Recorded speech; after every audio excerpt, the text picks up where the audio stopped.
Number 8, Jesus borrowed someone's upper attic room. Jesus sent Peter and John saying, I want you to go and make preparations for us to eat the Passover in Jerusalem. Well, where do you want us to prepare it for it? They ask. And Jesus says, well, you know what? When you go in the city, you're going to see a man carrying a jar of water. He'll meet you, and you follow him to some house that he enters. And then you go to the owner of that house and go, hey, the teacher asks, where's the guest room? Where can I eat the Passover with my disciples? And he'll show you a large room upstairs, all furnished. You make preparations there. So the apostles, first, they borrow random vehicles to get into Jerusalem. Now they're like, what are we going to eat? And she said, oh, you follow the guy with the water and talk to the owner and, borrow the upper room. Well, that upper room, that's where Jesus has the Last Supper.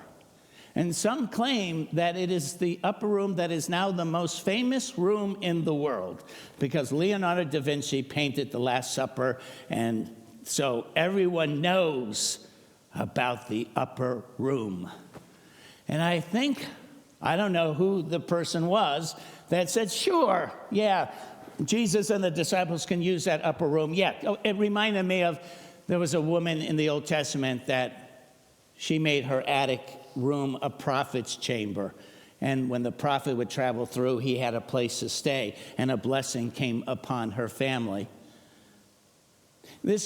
Whoever lent this attic room to Jesus and the disciples, it's the same room that on Sunday Jesus appears.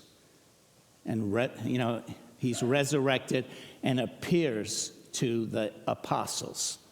It's the same room that the 120 are praying for the outpouring of the Holy Spirit. It's the same room that they're baptized and filled with the Holy Spirit. I don't know who this was that lent out his attic to Jesus, but the blessing that came upon his household and upon that home because he lent out the upper room.